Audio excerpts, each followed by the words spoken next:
हरे कृष्णा। तो सभी भक्तों का हार्दिक स्वागत है आज के इस प्रातःकालीन भगवत गीता क्लास में। तो हमने कल भगवत गीता का प्रथम अध्याय पढ़ा, उसमें कुछ 11 श्लोक हमने पढ़ा, जिसमें सबसे पहला श्लोक में युधिष्ठिर धृतराष्ट्र संजय से पूछते हैं कि मुझे बताओ कि अभी वहां पर मेरे पुत्र कुरुक्षेत्र में, धर्म क्षेत्र कुरुक्षेत्र में मेरे पुत्र और पांडु के पुत्र क्या कर रहे हैं। तो संजय भी ठीक उसी प्रकार उत्तर देता है कि दुर्योधन अपने गुरु के पास जाता है, द्रोणाचार्य के पास, और सैन्य निरीक्षण करता है पूरे दोनों साइड में, अपने साइड में और ओपोनेंट के साइड में, पांडवों के साइड में जो जो योद्धा हैं उनके बारे में बताता है। स्ट्रेंथ एंड वीकनेस दोनों के बारे में बताता है। तो आज हम लोग इसमें और आगे पढ़ेंगे। ओम ज्ञानतिमिरान्धस्य ज्ञानाञ्जनशलाकया चक्षुरुन्मीलितं येन तस्मै श्रीगुरुवे नमः। नमो विष्णुपादाय कृष्णप्रेष्ठाय भूतले श्रीमते भक्तिवेदांत स्वामिनिति नामिने। नमस्ते सरस्वती देवे गौरवाणी प्रचारिणे निर्विशेष शून्यादिपाश्चात्यदेशतारिणे। हे कृष्ण करुणा सिंधु दीनबंधु जगत्पते गोपेश गोपिकाकांत राधाकांत नमस्ते। तप्त कांचन गौरांगी राधे वृंदावनेश्वरी कृष्ण देवी परमानंद। वंशाकल्पतरुभ्यश्च कृपा सिन्धुभ्यः च पतितानां पावनेभ्यो वैष्णवेभ्यो नमः। जय श्री कृष्ण चैतन्य प्रभु नित्यानंद श्री अद्वैत गदाधर श्रीवासादि गौर भक्तवृंद। हरे कृष्ण कृष्ण कृष्ण हरे राम हरे राम राम राम चरण की जय। ओम नमो भगवते वासुदेवाय। ओम नमो भगवते वासुदेवाय। ओम नमो भगवते वासुदेवाय।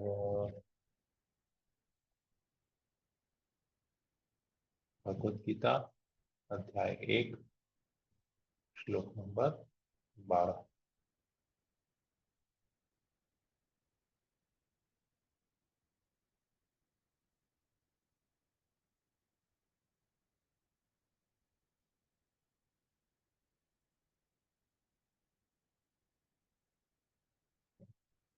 तब कुरुवंश के व्योवृत परम प्रतापी एवं वृद्ध पितामह ने सिंह गर्जना किसी ध्वनि करने वाले अपने शंख को उच्च स्वर से बजाया, जिससे दुर्योधन को हर्ष हुआ। तभी युद्ध का प्रारंभ होने वाला है, तो सभी योद्धा शंख बजा के युद्ध प्रारंभ करने की घोषणा करते हैं। तो सबसे पहले भीष्मदेव ने अपना शंख बजाया, और इससे ये शंख की ध्वनि को सुन के दुर्योधन को बहुत हर्ष हुआ। तत्पश्चात शंख, नगाड़े, बिगुल, तुरही तथा सिंह सहसा एक साथ बज उठे। वह संवेद स्वर अत्यंत कोलाहलपूर्ण था। बहुत सारे वहां पर जितने भी थे नगाड़े वगैरह सब कुछ बजने लगे। दूसरी ओर से श्वेत घोड़ों द्वारा खींचे जाने वाले विशाल रथ पर आसीन कृष्ण तथा अर्जुन ने अपने अपने दिव्य शंख बजाए। तभी यहां पर भीष्म देव ने बजाया, वहां पर कृष्ण और अर्जुन ने शंख को बजाया। तो भगवान कृष्ण ने अपना पंचजन्य शंख बजाया, अर्जुन ने देवदत्त शंख तथा अतिभोजी एवं अतिमानवीय कार्य करने वाले भीम ने पौंड्र नामक शंख बजाया। तो ये सबके अलग अलग शंख हैं, अपने पर्सनल शंख हैं जो लोग व्यवहार करते हैं। तो इससे एक एक्चुअली हमको बहुत अच्छी शिक्षा भी मिलती है यहाँ पर, कि लोग एक दूसरे की चीजों को शेयर नहीं करते, सबके अपने अपने होते हैं। जैसे हमारे भी, हम लोगों के भी जीवन में अपना अपना मोबाइल फोन है, हम अपना मोबाइल फोन किसी के साथ शेयर नहीं करते।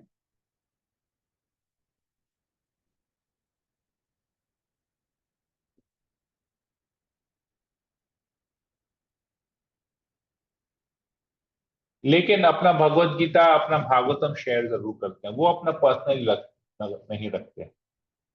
तो समझना चाहिए हमको कि गीता भागवत हमारा एक पर्सनल कम्युनिकेशन है भगवान के साथ। ये गीता और भागवत के द्वारा हम भगवान के साथ एक स्वयं एक पर्सनल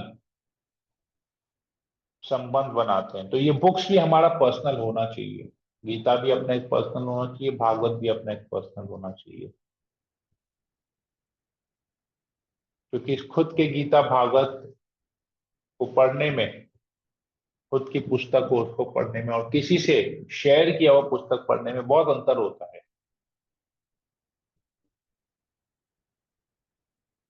कैसे अंतर होता है? जैसे आप फोन का ही फीलिंग ले लीजिए, आपका पर्सनल मोबाइल फोन और आप किसी दूसरे से फोन लेके यूज करें, तो कैसे अंतर होता है? फीलिंग, अपनापन एक नहीं आता है अगर दूसरे की चीज को लेते हैं तो।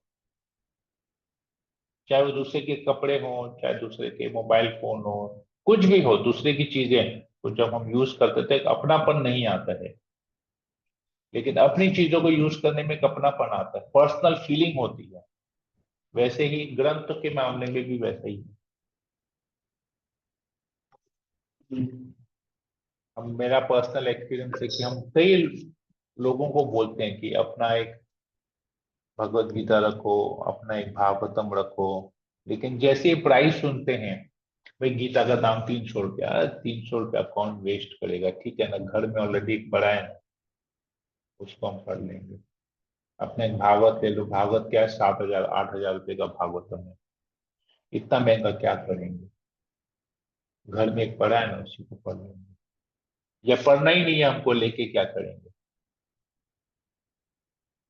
तो सोचिए, मोबाइल फोन जो हमको इस भौतिक जगत में बांध के रखता है, भौतिक चीज है वो, और उससे हम भौतिक इंद्रियों की तृप्ति करते हैं, इंद्र तृप्ति करने वाली चीज है। उसके ऊपर हम हजारों रुपया खर्च कर देंगे। मोबाइल फोन खाली खराब हो जाए, देखिए एक दिन खाली फोन ऑन नहीं हो, बंद पड़ जाए या खराब हो जाए, तुरंत जाके, मतलब 10 मिनट की भी वेट नहीं करेंगे, तुरंत जाके नया फोन खरीद लेंगे, 12,000 15,000 20,000 के फोन खरीद लेंगे और उसमें अपना सिम कार्ड डाल के यूज करेंगे। तो मोबाइल फोन नहीं होगा जैसे प्राण ही नहीं है हमें, एकदम प्राण निकल जाते हैं, ऐसा हमारा है। तो उस चीज के प्रति इतनी आसक्ति है जो उनको इस भौतिक जगत में बांध के रख रहा है। लेकिन वो चीज जो हमको इस भौतिक जगत से छुटकारा दिलाएगा, जन्म मृत्यु के चक्कर से छुटकारा दिलाएगा, जो गीता भागवत है, उसके ऊपर हम इतना सोचते नहीं, प्रयास नहीं करते कि हमको चाहिए नहीं। तो ये हमारी वर्तमान समय में हमारी ये दुर्दशा है। ये बहुत,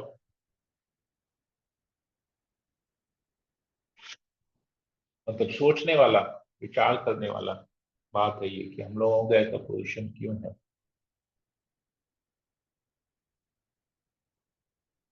हम कई बार, मैं भी कई बार भागवतम वगैरह स्पॉन्सर करता हूँ, और स्पॉन्सर्ड भागवतम भी लोग लेना नहीं चाहते, कि क्या करेंगे लेके, सोचिए।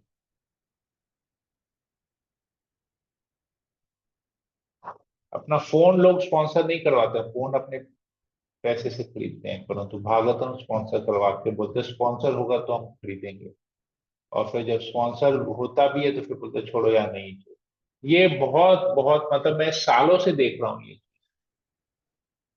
कई सालों से ऐसा सिचुएशन होता है जीवन में।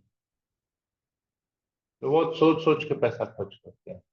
यहाँ पर आध्यात्मिक, एक्चुअली आध्यात्मिक ज्ञान नहीं है ना, लोगों लोगों को आध्यात्मिक जीवन के प्रति उतना लगाव नहीं है, उतना इंटरेस्ट नहीं है, इसलिए लोग वहां पर सोच सोच के पैसा खर्चा करते हैं।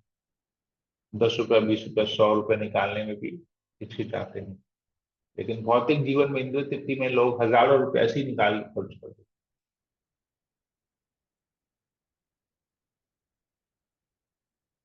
अगला श्लोक। हे राजन, कुंती पुत्र राजा युधिष्ठिर ने अपना अनंत विजय नामक शंख बजाया था। नकुल और सहदेव ने सुघोष एवं मणिपुष्पक शंख बजाए।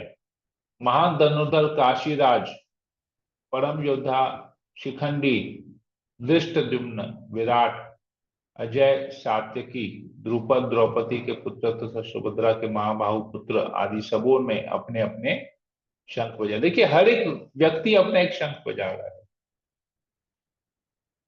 कोई इसको बोले यार तुम बजा के मेरे को दो तो मैं भी बजाऊंगा, तुम बजाओ, तुम बजा के मुझे दो मैं भी बजाऊंगा। जैसे हम लोग करते हैं, तुम गीता है ना पढ़ के हमको देना ना, हम भी पढ़ेगा, तुम्हारे पास भागवत है ना पढ़ के देना, हम भी पढ़ेंगे। ऐसा करते हैं, लेकिन यहाँ पर वैसा नहीं है। यहाँ पर सब लोगों के पास अपना अपना एक शंख है, क्योंकि शंख पूजनीय है। शंख जो है, क्योंकि वो शंख भगवान की सेवा में लगता है, वो पूजनीय है, एक स्टेटस सिंबल है। तो प्रभुपाद जी इसलिए हमेशा कहते हैं कि जो जेंटलमैन है उसके घर में सभी ग्रंथ होने चाहिए। आदरणीय व्यक्ति के घर में हमेशा ग्रंथ होने चाहिए, अपने खुद के ग्रंथ होने, बहुत जरूरी है।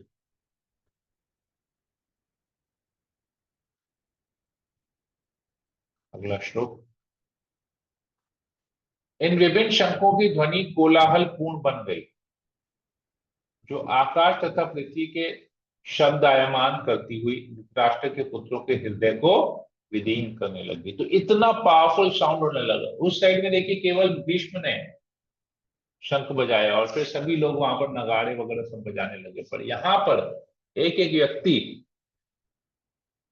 ने अपना पर्सनल एक शंख बजाया और धृतराष्ट्र के पुत्रों के हृदयों को विदीर्ण करने लगी। मतलब उनमें अभी से डर आ गया, ये शंख की आवाज सुनते ही विचलित होने लगे वो लोग। उस समय हनुमान से अंकित ध्वजा लगे लगे रथ पर आसीन पांडुपुत्र अर्जुन अपना धनुष उठाकर तीर चलाने के लिए उद्यत हुआ। हे राजन, धृतराष्ट्र के पुत्रों को व्यू में खड़ा देखकर अर्जुन ने श्री कृष्ण से यह वचन कहे। तो अर्जुन भी रेडी हो गया, धनुष लेके रेडी हो गया युद्ध करने के लिए। तो उसका रथ था श्वेत वर्ण के घोड़े थे, उनके रथ में व्हाइट हॉर्सेस, और उनके रथ में हनुमान जी द्वारा अंकित जो फ्लैग था, झंडा था, उसमें हनुमान जी थे। ध्वजा जो है उसमें हनुमान जी अंकित थे। तो बहुत इंपॉर्टेंट ये है कि हनुमान जी ही क्यों थे उस ध्वजा में अंकित, और कोई क्यों नहीं था। तो प्रभुपाद जी इसके बारे में तात्पर्य में कुछ लिखते हैं।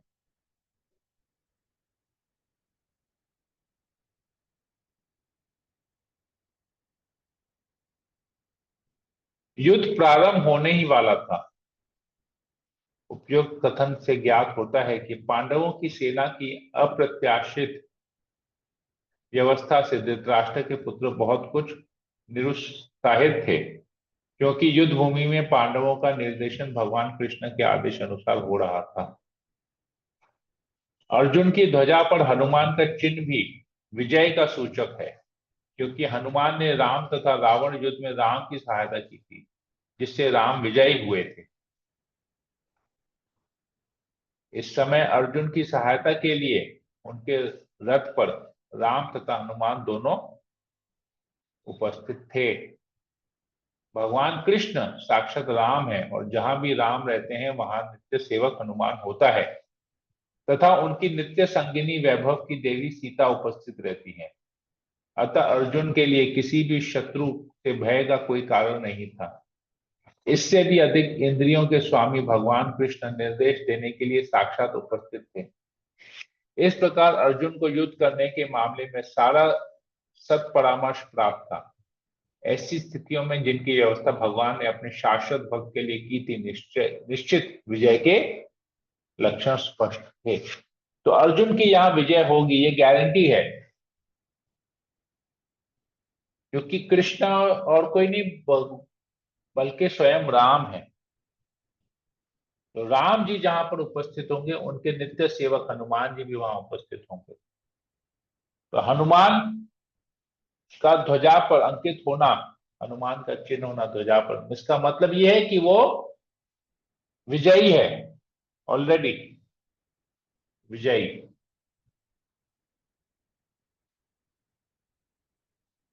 और जहां पर राम होते हैं वहां पर सीता भी होती है। सीता कौन? लक्ष्मी देवी है, शुभ है, वैभव है।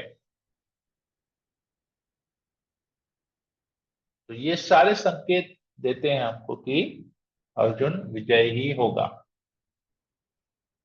फिर भी इतना सब कुछ हो जाने के बाद में, मतलब भगवान स्वयं वहां पर उपस्थित है गाइड करने के लिए, अर्जुन को एडवाइस देने के लिए वहां पर अर्जुन को। फिर भी अर्जुन दुविधा में पड़ता है। क्यों ऐसा होता है? सब कुछ, ऑल साइंस ऑफ विक्ट्री, विजय भव, फिर भी अर्जुन के मन में एक दुविधा होती है। क्यों ऐसा होता है, वहां भी आगे पढ़ते हैं। अर्जुन ने कहा, हे अच्युत, कृपा करके मेरा रथ दोनों सेनाओं के बीच में ले चले, जिससे मैं यहां युद्ध की अभिलाषा रखने वालों की ओर और शस्त्रों की इस महान परीक्षा में जिनसे मुझे संघर्ष करना है उन्हें देख सकूं। तो अभी अर्जुन आदेश देता है कृष्ण को, जो कि उनके सारथी बने हैं, कि अपने रथ दोनों सेनाओं के बीच में लेके चलो। भगवान श्री कृष्ण भगवान है, श्री कृष्ण साक्षात भगवान है, और अर्जुन क्या कर रहे हैं? भगवान को आदेश दे रहे हैं, और भगवान भी इस आदेश को स्वीकार कर रहे हैं। क्यों? ये भगवान भक्त वत्सल हैं, कृष्ण जो है भक्त वत्सल हैं।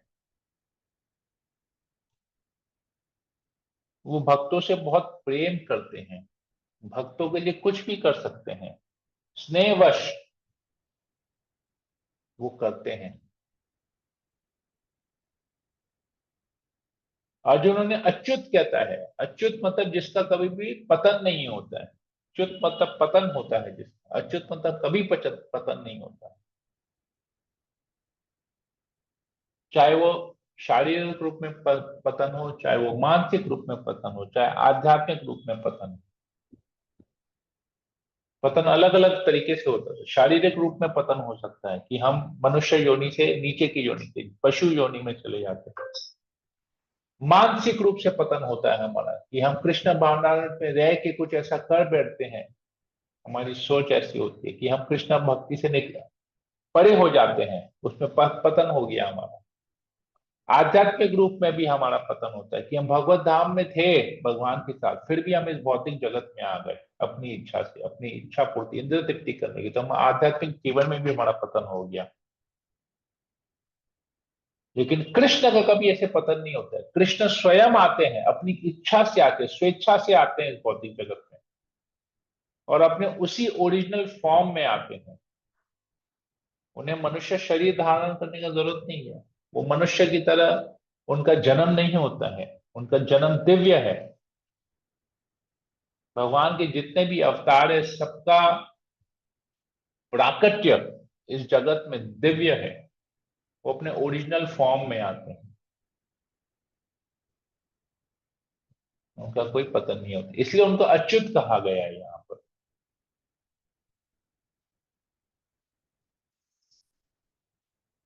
और वो कोई भी,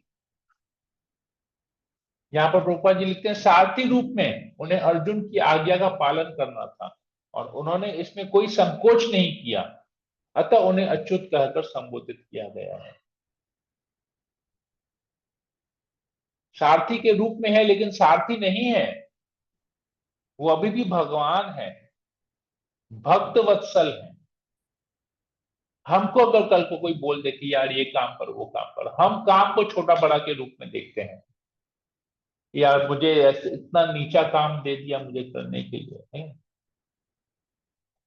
सेवा के रूप में हमको करना चाहिए। कई भक्तों को मैंने देखा है, जब हम लोग भक्तों में जब सेवा का डिस्ट्रीब्यूशन होता है तो कई भक्त कुछ किसी विशेष प्रकार की सेवा को करने के लिए ना कर देते हैं। उनको लगता है ये सेवा बहुत छोटा है, ये सेवा, वो सेवा को कार्य के रूप में देखते हैं कि मैं ऐसा कार्य कैसे कर सकता हूँ, मेरा एक सम्मान है, मेरा एक सेल्फ एस्टीम है। तो ऐसा कुछ है नहीं। भगवान रथ चला रहे हैं, सोचिए, ड्राइवर का, सारथी का काम कर रहे हैं, सारथी पद स्वीकार कर रहे हैं, उन्हें प्रॉब्लम नहीं हो रहा है। क्यों? क्योंकि वो भक्त वत्सल, उनको अपने भक्त से बहुत प्रेम है। तो हमको भी अगर अपने गुरुजनों से प्रेम है, अपने सीनियर जो वरिष्ठ वैष्णव है उनसे अगर प्रेम है, उनका हम सम्मान करते हैं, तो हमको उनकी दिए हुए निर्देशों को पालन करना चाहिए। सम्मान हमने पिछली बार भी देख क्वेश्चन आंसर हमारा हुआ था जिसमें सम्मान के बारे में आता कि हम कैसे देवताओं को सम्मान दें। देवता क्या, हम किसी भी व्यक्ति को सम्मान तभी दे सकते हैं जब हम उनकी दिए हुए आदेश का पालन करें। अगर हम अपने गुरुजनों के, अपने वरिष्ठ वैष्णवों के आदेश का अगर हम पालन नहीं करते हैं तो सम्मान कैसे हुआ फिर उनका? वो तो फिर दिखावा कि हम आपकी बहुत सम्मान करते हैं लेकिन हम आपका बात नहीं मानेंगे, हम आपकी बहुत इज्जत करते हैं पर हम आपका कहुआ बात नहीं मानेंगे, तो ये सम्मान हुआ? हमारे संतान हमको अगर ऐसे कहें, हम ना आपसे बहुत प्रेम करते हैं लेकिन हम आपकी बात नहीं मानेंगे, तो प्रेम कैसे हुआ जब बात ही नहीं सुनना, हमको बात मानना ही नहीं? तो ये दिखावा हुआ। लेकिन कृष्ण का प्रेम जो है दिखावा नहीं है, तो स्वेच्छा से सारथी पद स्वीकार करता है। अर्जुन जो उनको आदेश दे रहे उस आदेश का पालन कर रहे, चलो मैं लेके चलता हूं तुमको, दोनों सेनाओं के बीच में जाना है, मैं लेके चलता हूँ। प्रोपा जी लिखते हैं एक और जगह तात्पर्य, चूंकि वे स्वामी हैं अतः सभी लोग उनके आज्ञा पालक हैं और उनके ऊपर उनको आज्ञा देने वाला कोई नहीं है, किंतु जब वे देखते हैं कि उनका शुद्ध भक्त आज्ञा दे रहा है तो उन्हें दिव्य आनंद मिलता है, यद्यपि वे समस्त परिस्थितियों में अच्युत रहने वाले। तो भगवान को आनंद मिलता है जब वो अपने भक्त की सेवा करते हैं। तो भक्तों को भी भगवान की सेवा में आनंद उठाना चाहिए, लेकिन प्रॉब्लम है कि हम सेवा ही नहीं करना चाहते। हम सेवा में अपना आनंद ढूंढते हैं कि कौन सा सेवा करने से ना मुझे खुशी मिलेगी, भगवान खुश होंगे नहीं होंगे वो बात की बात है, मैं खुश होऊंगा कि नहीं पहले मुझे वो देखना है। तो भगवान इस सिचुएशन में क्या कर रहे हैं, वो खुश खुश होंगे कि नहीं, रथ चला के वो नहीं देख रहे हैं, अर्जुन खुश हो रहा है, मैं अपने भक्त को खुश कर पा रहा हूं उसकी आज्ञा का पालन करके, तो भगवान ये देख रहे हैं। तो हमको भी ये देखना है कि मेरे गुरुजन खुश होते हैं कि नहीं जब मैं उनका आज्ञा का पालन करता हूं, भगवान की खुशी है कि नहीं। हम पहले अपनी खुशी ढूंढते हैं, भाई ये सेवा करके मुझे एंग्जाइटी तो नहीं हो रहा है, मुझे टेंशन तो नहीं हो रहा है, मुझे सरदर्द तो नहीं हो रहा है, बोझ नहीं लग रहा है, तभी हम इस सेवा को करेंगे, नहीं तो सेवा नहीं करेंगे। कि हम उसमें अपना सहूलियत पहले देखते हैं, प्रॉब्लम यही है सेवा में, अपना सहूलियत देखते हैं उसके बाद सेवा में। अपनी सेवा में सहूलियत नहीं दे, अपने सहूलियत नहीं देखनी चाहिए सेवा में, भगवान की खुशी देखनी चाहिए, गुरुजनों की खुशी देखनी चाहिए। इसलिए हम चुत्ते, हम गिर जाते हैं, भगवान अच्युत है तो कभी पतन नहीं होता।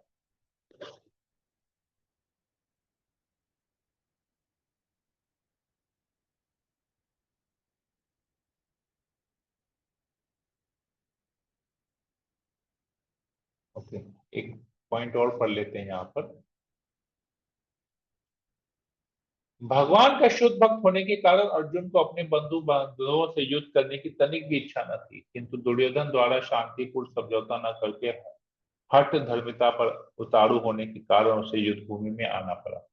अतः वह यह जानने के लिए अत्यंत उत्सुक था कि युद्ध भूमि में कौन कौन से अग्रणी व्यक्ति उपस्थित हैं। यद्यपि युद्ध भूमि में शांति प्रयासों का कोई प्रश्न नहीं उठता, तो भी वह उन्हें फिर से देखना चाह रहा था, और यह देखना चाह रहा था कि वे इस अवांछित युद्ध पर किस हद तक तुले हुए हैं।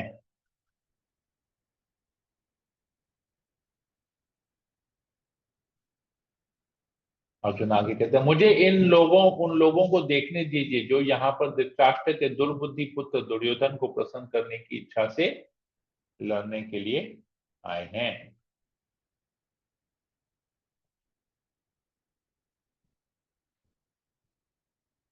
संजय ने कहा, हे भरतवंशी, अर्जुन द्वारा इस प्रकार संबोधित किए जाने पर भगवान कृष्ण ने दोनों दलों के बीच में उस उत्तम रथ को लाकर खड़ा कर दिया।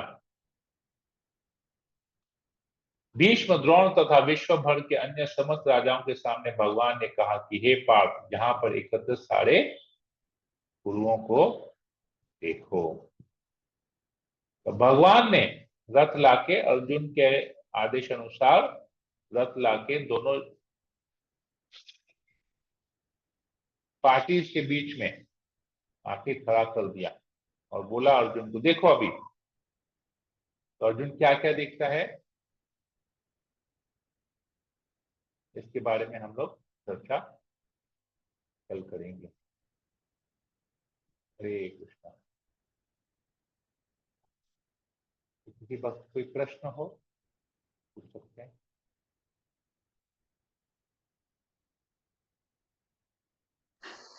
हरे कृष्णा प्रभु जी। हरे कृष्णा। यस माता जी, पूछिए। हम्म, तो जी इसमें कितने अच्छे अच्छे मतलब कि आपने पॉइंट बताए थे। इसमें पतन का आपने जो बताया था वो इतने अच्छे से मतलब कि आपने क्लेरिफाई किया है कि हाँ, इतने चाहे उच्च कोटि के भी भक्ति में हो इंसान या फिर आध्यात्मिक वर्ल्ड में क्यों ना हो, भगवान के धाम में क्यों ना हो, हर एक इंसान का मतलब कि ऐसी सोच, अपनी सोच के अनुसार ही उनका पतन हो जाता है या फिर ऐसी अपराध कर बैठते हैं कि उनका पतन हो जाता है। तो सोचिए कि अगर हम लोग भक्ति में नहीं थे, हम लोग भक्ति मार्ग में यहाँ नहीं आ पाए थे या इस्कॉन से नहीं जुड़ पाए थे, तब तक तो फिर हम लोगों का मतलब कितना पीछे थे हम लोग ये सब चीजों के लिए। तो अ, हम लोग कहाँ जा रहे थे, ये तो बहुत सोचने वाली बात है कि हम लोगों का क्या हो रहा था। हरे कृष्णा। जी, जी, सही है। हम लोग को पता ही नहीं था कि हमारा एक्चुअली पतन हुआ। प्रॉब्लम यही है, हम लोग को पता नहीं था कि हमारा पतन हुआ है, इसलिए हम इस भौतिक जगत में आए हैं। हाँ, उनकी ज्ञान ही नहीं था। उनकी ज्ञान होना कितना जरूरी है उनकी, इसलिए भगवान ने ग्रंथ और शास्त्र दिए हैं कि इंसान जो है भटक गए हैं, उनको इसका ज्ञान होना बहुत जरूरी है। तो शास्त्र हमारी लाइफ में कितना इम्पोर्टेंट है, वो गुरु हमारे लाइफ में कितने इम्पोर्टेंट है, भक्ति कितनी इम्पोर्टेंट है, ये सब मतलब कि जब भक्ति में कोई आता है तो ही समझ पाता है। राइट। इसलिए भगवान ने कहा है ना कि मुझे जो अगर समझता है तो वो भक्ति मार्ग से ही समझ सकता है। ओके। हरे ईशानी कृष्णा। इंदिरा माता जी, आपको कुछ बोलना था। नहीं प्रभु जी, सब कुछ क्लियर है, थैंक यू सो मच। हरे कृष्ण। हरे और किसी को कृष्णा। कुछ। यस, नया शर्मा माता जी। प्रभु जी, आपने बोला जैसे हम अपनी भागवतम या भगवत गीता या कोई भी होली बुक किसी के साथ शेयर नहीं करते, लेकिन प्रभु जी भक्ति तो मतलब करनी चाहिए शेयर। और अगर एक घर में 10 जने हैं, जैसे मैं, मेरे बच्चे, तो क्या उन सबकी अलग अलग भगवत गीता होगी? कम्युनिकेशन लेवल भगवान से तो अलग होगा ना, जैसे मैं जैसे कर रही हूँ या मेरे बच्चे कर रहे हैं और कोई कर रहा है, तो वो तो अलग चीज हो गई। ये थोड़ा समझाएंगे प्लीज। ओके। जैसे मैंने मोबाइल फोन का एग्जांपल दिया ना, मोबाइल फोन से ना एक पर्सनल रिलेशन हम लोग स्थापित कर लेते हैं। होता है कि नहीं होता है? हमारा एक खुद का एक व्हाट्सएप चैट होता है, अपना ईमेल आईडी होता है, अपना एक गैलरी होता है जहाँ हम लोग फोटोग्राफ स्टोर करते हैं, कुछ कन्वर्सेशंस होते हैं, कुछ पर्सनल प्रेफरेंसेस होते हैं कि हम उस फोन में क्या क्या एप्स लगाए हैं। एक पर्सनल रिलेशन बनता है, हमने क्या एप्स डाउनलोड किए, क्या गेम डाउनलोड किए, या हमको उसमें ऑडियोज क्या डालना है, क्या वीडियोज डालना है, तो सब अपना एक रहता है। ये चीज हमारा, अगर कोई फोन लेता है, आप देखिएगा कोई फोन लेता है तो क्यों थोड़ा सा अनकंफर्टेबल फील आता है या लगता है। भले फोन टेबल पे आइडल पड़ा रहे, 2 घंटा हम फोन को हाथ में नहीं लेंगे, फोन एक जगह पड़ा रहेगा, लेकिन जैसे ही वो फोन कोई और उठाएगा ना, 1 मिनट के अंदर ना हमारे अंदर में ना उथल पुथल चालू हो जाएगी। क्यों? फोन से अटैचमेंट है।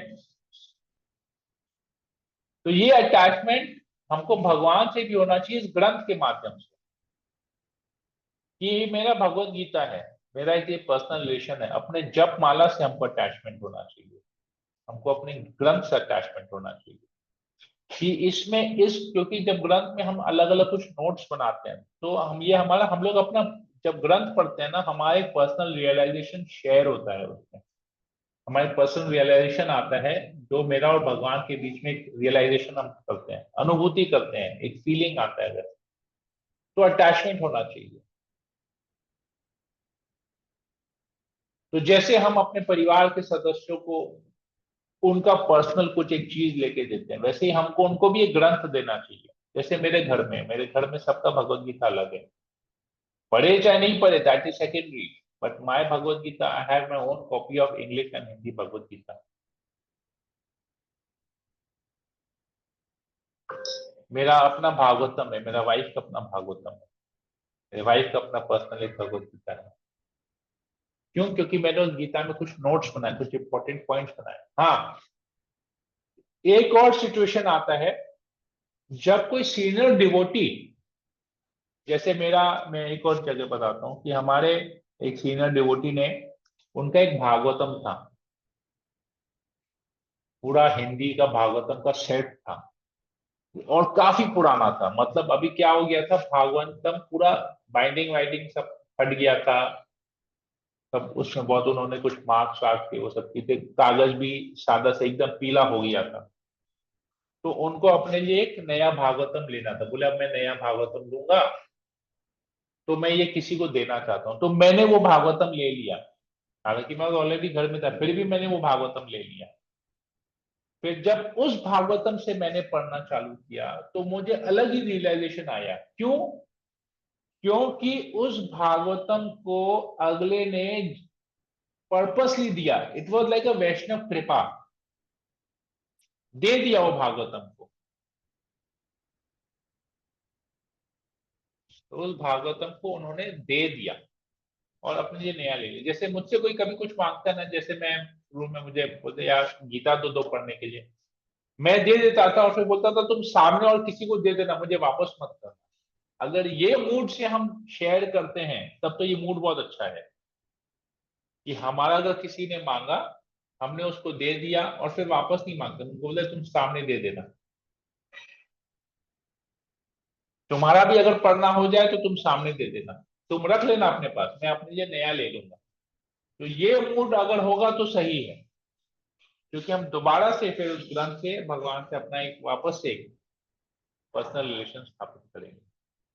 तो this should be the mood, कि हमने जो पढ़ा, हमने जो रिलेशन किया, हमने उसको दे दिया। मतलब हमको जो कृपा मिली थी भगवान से, हमने वो कृपा को भी अगले को दे दिया, हम वापस से अभी कृपा लेंगे। तो ये मूड अच्छा है। ठीक है, आई होप मैं समझा पाया बात। यस जी प्रभु। इसमें मैं प्रभु जी, आपने बिल्कुल सही कहा, हमने कि हर एक का हमने कि अपना एक भगवान से पर्सनल रिलेशन हो जाता है उसमें। कि हम लोगों को हमने कि ये भी होता है कि जैसे हम लोग डेली पढ़ते हैं भगवत गीता, तो हम लोगों को ऐसा होता है कि नहीं, हमारा वो डेली रूटीन बन जाता है, तो उसमें हम लोग का भी अटैचमेंट हो जाता है उसमें। अब जैसे क्लास होती है, क्लास में भी हम लोग अटेंड करते हैं, तो जिस दिन क्लास नहीं होती तो ऐसा लगता है कि कुछ छूट गया है। तो ऐसे ही कि हम लोग का अपनी अपनी चीजों से अटैचमेंट हो जाता है। तो भगवत गीता और भागवतम भी यही ऐसे ही दोनों हैं कि हम लोगों को पर्सनल अटैचमेंट होता है। ऐसे ही बेटे को भी इसलिए मैंने उसको अलग से उनकी इंग्लिश का उसको देख लिया है।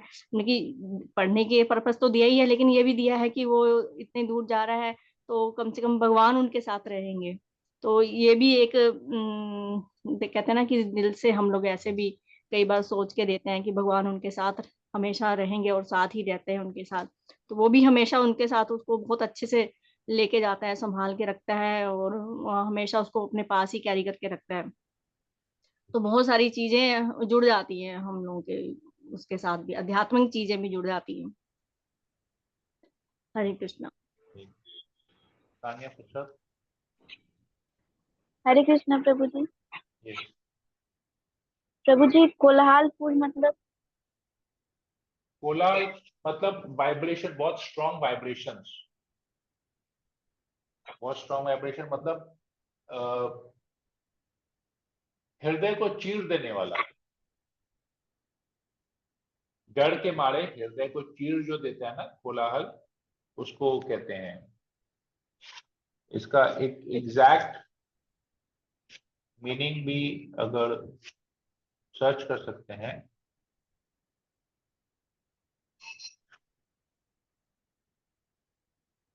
शोर या हल्ला। हल्ला होता है ना, कहीं पर कुछ झगड़ा होता है या कुछ होता है तो हल्ला हो जाता है, बहुत जोर जोर से चिल्लाने की आवाज आती है, तो लोग डर जाते हैं उसमें कि क्या हो रहा है, क्या हो रहा है, क्या हो रहा है। शोर, noise, but in a negative way, डरा देने वाला जो आवाज होता है। एक होता है स्वीट, बहुत आनंद देने वाला नॉइज। तो ये जो शोर है, ये हल्ला गुल्ला, एक हल्ला गुल्ला होता है पार्टी का, जो हम लोग जब कोई पार्टी वार्टी करते हैं तो हल्ला गुल्ला होता है, वो आनंद देता है। लेकिन ये डरा देने वाला जो हल्ला होता है, उसे शोर, उसे कोलाहल कहते हैं। ठीक है। जी प्रभु जी, हरे कृष्णा। ठीक है, और किसी को कुछ पूछना है? नहीं। रामकृष्ण कामत प्रभु।